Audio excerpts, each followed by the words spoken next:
Hi అండి, welcome to RadhikaRuchulu. ఈరోజు మనం పిల్లలకి ఎంతో ఇష్టమైన గోబీ ఫ్రైడ్ రైస్ ఎలా ప్రిపేర్ చేయాలో చూద్దామండి.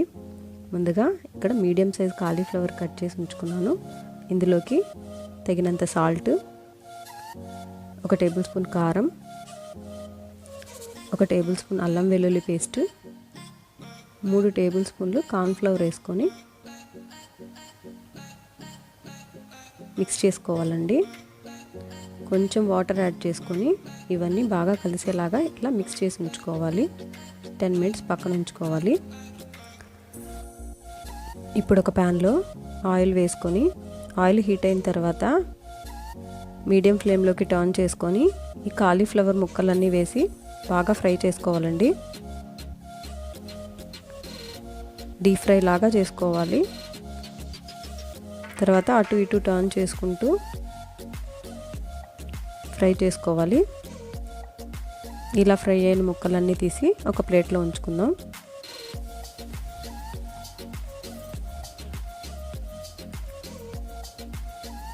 ఇప్పుడు వేరొక ప్యాన్లో 2 టేబుల్ స్పూన్స్ ఆయిల్ వేసుకొని 4-5 తరిగిన అల్లం వెల్లుల్లి రెబ్బలు, 2 పచ్చిమిర్చి చీలికలు వేసుకొని ఫ్రై చేసుకోవాలి.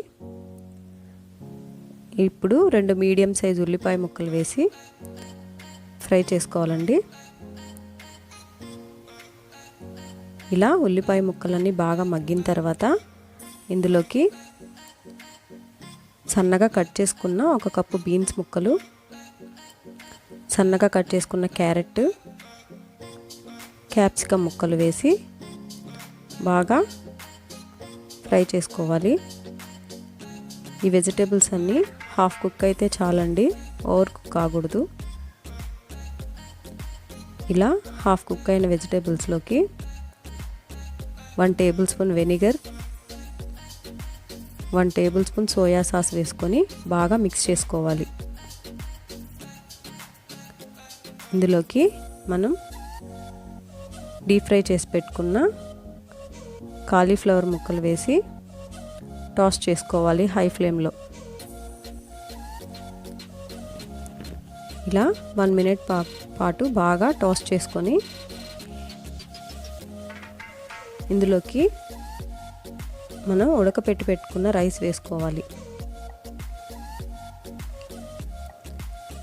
ఇలా మనకి ఎంత క్వాంటిటీ కావాలో అంత రైస్ని వేసుకొని ఇందులోకి 1/2 స్పూన్ పెప్పర్ వేసుకోవాలి.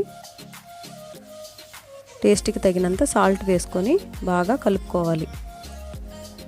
మనం గోబీలో వేసామండి సాల్ట్, మళ్ళీ ఎక్కడ వేయలేదు. టేస్ట్ చూసుకొని సాల్ట్ అడ్జస్ట్ చేసుకొని వేసుకోవాలి. ఇలా ఒక 1 మినిట్ దాకా హై ఫ్లేమ్లో రైస్ని టోస్ట్ చేసుకొని సర్వ్ చేసుకోవడమే. ఎంతో టేస్టీ అయిన గోబీ ఫ్రైడ్ రైస్ రెడీ అండి.